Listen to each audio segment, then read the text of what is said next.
वैदिक गणित श्रृंखला के इस 10वें वीडियो में आपका स्वागत है। हम वैदिक गणित के कई सूत्रों के बारे में पिछले वीडियोस में चर्चा कर चुके हैं और इससे पहला वीडियो वैदिक गणित 9 के नाम से जो वीडियो था उसमें हमने वर्ग की 3 विधियों के बारे में आपसे चर्चा की थी। अगर आपने वो वीडियोस नहीं देखे हैं, आप हमारे चैनल पर नए हैं तो प्लीज़ आप हमारे चैनल पर वो वीडियोस देखिए ताकि आपको सारी विधियाँ अच्छी तरह से समझ में। हमारा यही उद्देश्य है कि जो भी हमारे चैनल पर आए वो अच्छे से अच्छी मैथमेटिक्स सीखे और इसी श्रृंखला में हम चल रहे हैं वैदिक गणित पर। और वैदिक गणित में आज हम वर्ग करने की 2 और विधियों के बारे में बात कर चुके हैं। 3 विधियां जो हम पढ़ चुके हैं, आपकी 3 विधियां, ये 3 विधियां हम पढ़ चुके हैं और 2 विधियां जिनके बारे में आज हम बात करेंगे। तो पहले हम बात करने वाले हैं आपकी इष्ट संख्या विधि के बारे में। जी हाँ, इष्ट संख्या विधि के बारे में। इष्ट का संस्कृत में मतलब होता है अपनी इच्छा से लिया हुआ।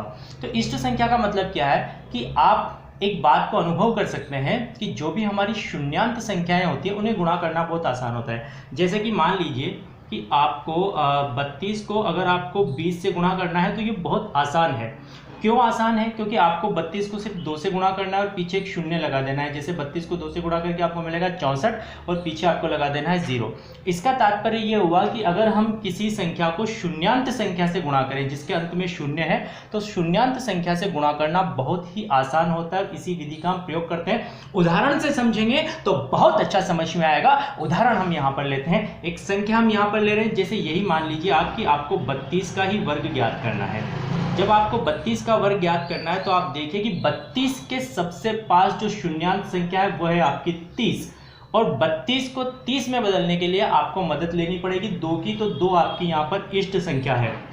तो सूत्र के माध्यम से समझते हैं कि आपका सूत्र क्या बनेगा। अगर आपकी संख्या है x और आपकी इष्ट संख्या है a तो आपके पास x स्क्वायर जो बनेगा वो आपके बनेगा x माइनस a पहले कोष्टक में, दूसरे कोष्टक में x प्लस a और उसके बाद a स्क्वायर। यानी कि आपको संख्या में आपकी इष्ट संख्या को एक बार घटाना है, एक बार जोड़ना है, दोनों को गुणा करना है और इष्ट संख्या का वर्ग उसमें जोड़ देना है। और इष्ट संख्या हमारी छोटे अंक होंगे 1 2 3 4 तो उनका वर्ग करना बहुत ही आसान होता है। तो इस आप उदाहरण को देखिए। इस सूत्र के अनुसार आप यहाँ पर आपको करना है 32 का वर्ग और 32 के वर्ग में आपने अपनी इष्ट संख्या ली है आपके पास 2, क्योंकि 2 को 32 में से घटाने पर आपको 30 यानी कि शून्यांत संख्या प्राप्त हो जाती है।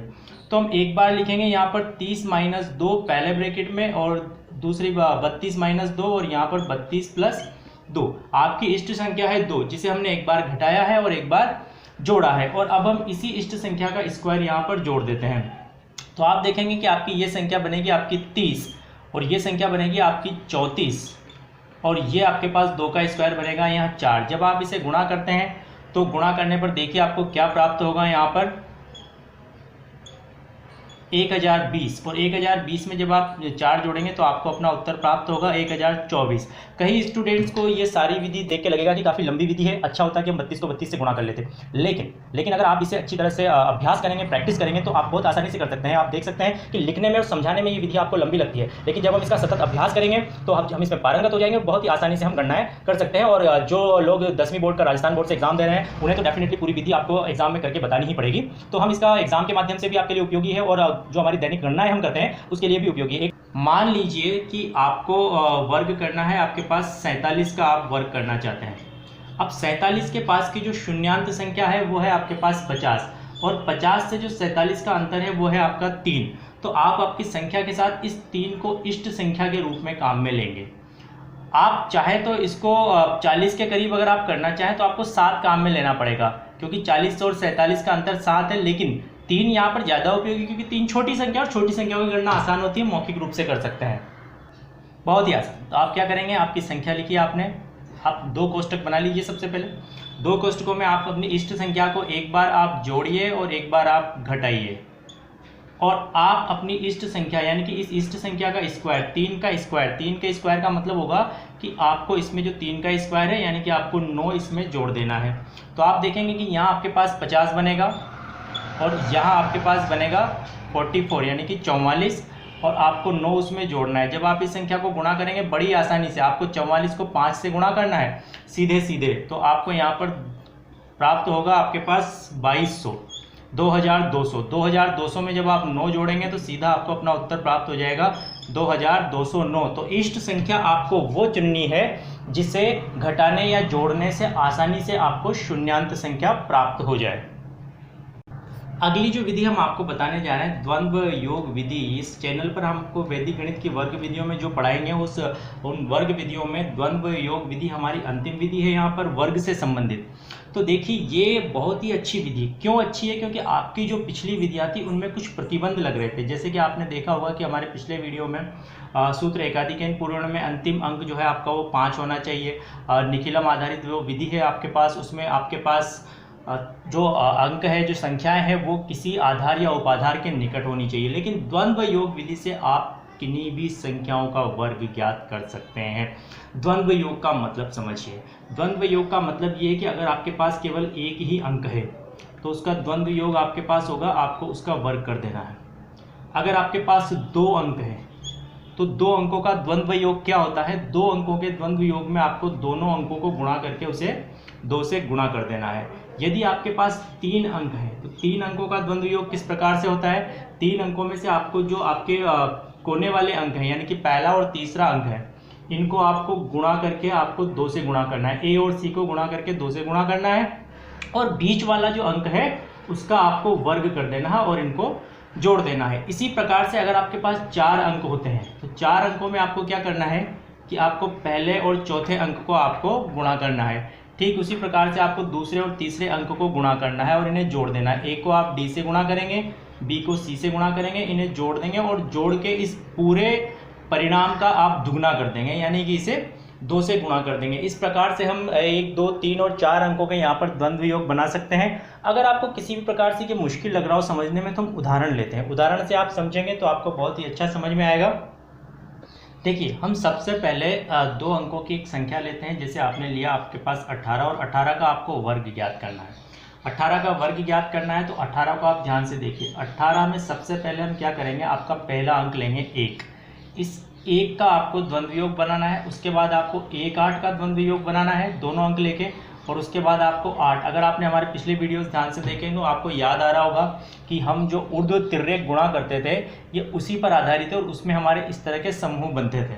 तो आपका पहला समूह सिर्फ 1 से बनेगा, फिर दूसरे समूह में आप दोनों अंक लेंगे और जब आप दोनों अंक हो जाएंगे तो आप पहला ये समूह छोड़ देंगे और आपका सिर्फ तीसरा समूह बनेगा आपका 8। तो यहाँ पर आपके पास पहले समूह में 1 ही अंक है। 1 ही अंक का आपके पास द्वंद्व योग क्या होता है, उसका वर्ग। उसके बाद दूसरे समूह में 2 अंक है। 2 अंकों के आपके पास द्वंद्व योग क्या होता है, दोनों के गुणा का दुगना। ध्यान से सुनिए, दोनों के गुणा का दुगना। तो जब आप 1 और 8 को गुणा करते हैं तो आपको क्या मिलता है, 8। और 8 का दुगना आपके पास क्या होगा यहाँ पर, 16। ठीक है। और इसी प्रकार से जब आप यहाँ पर तीसरा समूह देखते हैं तो 8 है आपके पास और 8 का एक अकेले अंक का आपको वर्ग करना है। तो 8 का वर्ग जो आपके पास होगा वो क्या होगा आपके पास यहाँ पर, 64, 64।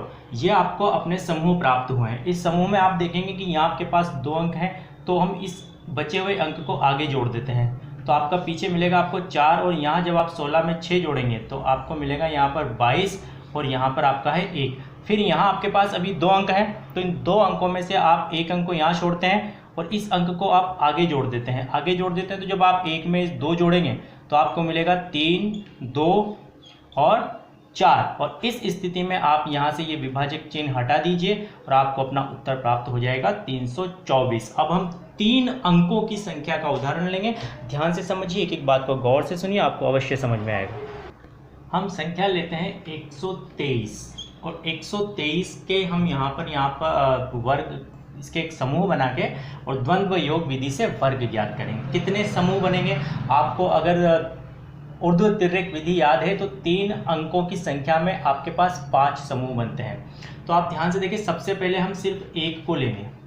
सिर्फ हम 1 को लेंगे तो आपके पास पहले 1 का जो अकेले अंक का, यानी कि आपको 1 का आपको क्या करना है, द्वंद्व योग बनाना है। फिर हम यहाँ पर आपके 2 अंक लेंगे। 2 अंक का आपको 1 और 2 का द्वंद्व योग बनाना है। उसके बाद हम 3 अंक शामिल कर लेंगे। 3 अंक शामिल कर लेंगे तो हमें 1, 2 और 3 का यहाँ पर द्वंद्व योग बनाना है। उसके बाद जब आपके तीनों अंक हो जाएंगे तो हम एक एक अंक छोड़ते हुए चलेंगे। तो हम पहला अंक छोड़ेंगे। पहला अंक छोड़ेंगे तो आपको 2 और 3 का द्वंद्व योग बनाना है। फिर हम पहला और दूसरा दोनों अंक छोड़ देंगे तो आपको सिर्फ 3 का यहाँ पर द्वंद्व योग बनाना है। इस तरह से आपको अपने ये 5 समूह यहाँ पर प्राप्त होंगे। अब इन 5 समूह का द्वंद्व योग आप देखिए, जैसे कि हमने अभी आपको समझाया था। तो सबसे पहले ये आपका अकेला अंक है। देखिए, पहला समूह आपका देखिए, पहला, दूसरा, तीसरा, चौथा और 5वां समूह। इस पहले और पांचवें समूह में आपके पास एक एक ही अंक है। तो जो आपके एक एक अंक है पहले और पांचवें समूह में, तो एक अंकों का जो द्वंद्व योग होता है वो होता है उनका वर्ग। तो यहाँ पहला जो एक अंक है इसका एक का वर्ग होगा आपके पास एक, और अंत में भी आपके पास एक ही अंक है तो 3 का जो वर्ग होगा आपके पास वो क्या होगा आपके पास 9। तो ये आपके पास एक एक अंक के जो है आपके द्वंद्व योग बन चुके हैं। अब आप देख रहे हैं कि दूसरे और चौथे समूह में आपके पास दो दो अंक हैं। दो दो अंकों में हम क्या करते हैं कि उन दोनों अंकों को गुणा करते हैं और साथ में उन्हें उनका दुगना करते हैं। दुगना करने का मतलब है उन्हें हम 2 से गुणा कर देते हैं। आप मौखिक रूप से अगर अभ्यास करेंगे तो आप ये बिना लिखे भी कर सकते हैं, और आप यही गणना जिसको हमें समझाने में इतना समय लग रहा है उसे बहुत कम समय में आप पूर्ण कर सकते हैं। और बीच में आपका जो तीसरा समूह बचा उसमें 3 अंक हैं आपके पास। तो 3 अंकों में क्या करना होता है, 3 अंकों में आपको क्या करना होता है कि जो आपके कोने वाले अंक हैं पहला और तीसरा, उनको तो आपको वही गुणा करके उनका दुगना करना होता है, 2 × 1 × 3, और साथ में आपको बीच वाले अंक का क्या करना पड़ता है, वर्ग करना पड़ता है और उसे इसमें जोड़ना होता है। तो 2 का जो वर्ग होगा आपके पास वो क्या होगा 4। इस प्रकार से आप देख सकते हैं, ध्यान से समझिए, अगल बगल वाले अंक को हमने यहाँ पर क्या किया है, गुणा किया है 1 और 3 को, साथ में उसका दुगना किया है, और बीच में जो आपका अंक है 2, उस 2 का हमने यहाँ पर वर्ग लिखा है 4।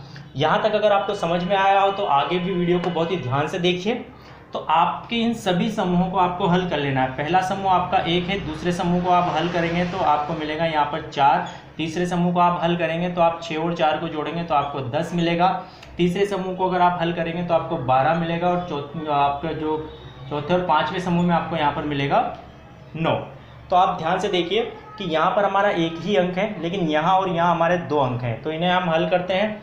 तो सबसे पहले यहाँ पर 2 को हम यहीं छोड़ेंगे और इस एक को हम यहाँ पर आगे जोड़ देते हैं, तो हमें यहाँ पर मिलता है 11।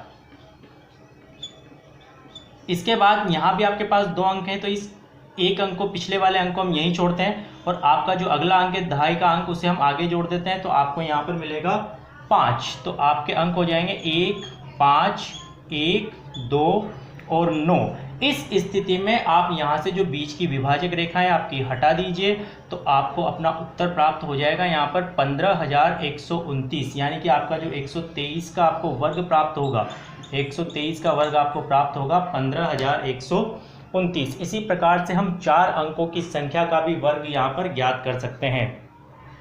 अब हम 4 अंकों की संख्या लेते हैं। हम संख्या ले लेते हैं 1234 आपके पास, 1, 2, 3, 4। और अब हम तेजी से गणना करेंगे। देखिए कैसे, अगर आपने इस सूत्र का अभ्यास किया तो आप उसी तरह से गणनाएं कर सकते हैं। सबसे पहली बात, हमारे जो समूह बनेंगे 4 अंकों में 7 बनेंगे। सबसे पहले आप 1 लेंगे, 1 का समूह बनेगा, उसके बाद आपका बनेगा 1, 2 का, उसके बाद बनेगा 1, 2, 3 का, उसके बाद 1, 2, 3, 4। और जब आपके सारे अंक हो जाएंगे तो आप एक एक अंक छोड़ते हुए चलेंगे। पहले आप 1 छोड़ेंगे तो बनेगा 2, 3, 4, फिर आप 1 और 2 को छोड़ेंगे तो बनेगा 3, 4, और फिर आप 1, 2, 3 को छोड़ेंगे तो आपका बनेगा 4। तो यहाँ पर आप देखिए, आपका जो पहला समूह है 1, तो 1 का हम वर्ग करेंगे। अकेली जो आपके पास अकेला अंक है उस अकेले अंक का आपको वर्ग करना है, तो 1 का वर्ग 1 ही होगा।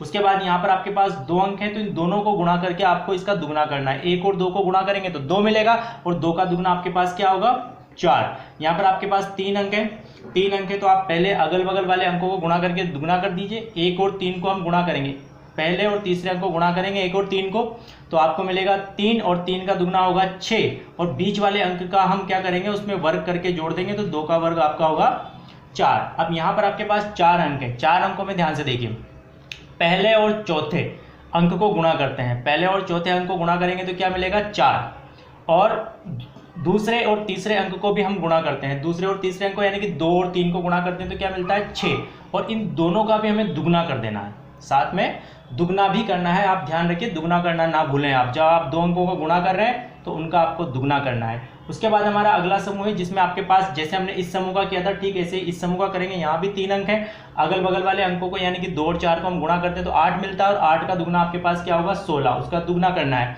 और बीच में जो अकेला अंक है उसका आपको वर्ग करना है, यानी कि 9। और उसके बाद आपके यहाँ 2 अंक हैं, तो इन दोनों को गुणा करके आपको डबल कर देना है, दुगना कर देना है। 3 और 4 को गुणा करके 12 प्राप्त होता है, और 12 का दुगना आपके पास होगा 24, और अंत में एक ही अंक है, उस एक अंक का आपको वर्ग कर देना है। 4 का वर्ग होता है आपके पास 16। अगर आप इसको हल करेंगे तो आपको अपने समूह इस तरह से प्राप्त होंगे। यहाँ पर 10, यहाँ 4 और 6 को जोड़ेंगे 10, और 10 का दुगना होगा आपके पास 20 और उसी प्रकार से यहाँ 16 और 9 आपको प्राप्त होंगे, यहाँ पर 25 और यहाँ आपका 24 और यहाँ आपका 16। फिर हम वही काम करेंगे, ध्यान से देखिए, तेजी से गणनाएं कैसे करते हैं। अंतिम अंक है आपका 6, इस बचे हुए अंक को आप आगे जोड़ेंगे तो आपको मिलेगा 25, 25 का 5 आप यहाँ लेंगे और बचे हुए 2 को आप अगले समूह में जोड़ देंगे। उस बचे हुए 2 को जब आप अगले समूह में जोड़ेंगे तो यहाँ आपको मिलेगा 27, 27 का 7 हम लेके चलेंगे और बचे हुए 2 को आगे जोड़ देंगे। बचे हुए 2 को जब आगे जोड़ेंगे तो इस समूह में आपके पास बनेगा 22, 22। तो 22 का पिछला 2 हम यहाँ पर लेते हैं और बचा हुआ 2 हम आगे जोड़ देते हैं इस समूह में। तो इस समूह में आपके 10 में 2 जोड़कर आपको प्राप्त होगा 12, 12 का 2 हम यहाँ लेते हैं और बचा हुआ 1 हम आगे जोड़ देते हैं। आगे जोड़ेंगे तो 4 में 1 जोड़ के आपको प्राप्त होगा 5 और आपका जो अंतिम समूह यहाँ पर बचा हुआ है वो है 1। तो आपको आपकी संख्या का ये वर्ग यहाँ पर प्राप्त होगा। अभ्यास कीजिए और बहुत ही तेजी से आप गणनाएं कर सकते हैं। और साथ में अगर आप 10वीं बोर्ड में पढ़ रहे हैं, आप ऐसे स्टूडेंट्स हैं या आपके परिवार में कोई भी ऐसे छात्र हैं जो 10वीं बोर्ड की परीक्षा देने वाले, तो उनके लिए वास्तव में बहुत उपयोगी है। हमारे वीडियो के साथ बने रहने के लिए बहुत बहुत धन्यवाद। देखते रहिए, पढ़ते रहिए और सीखते रहिए।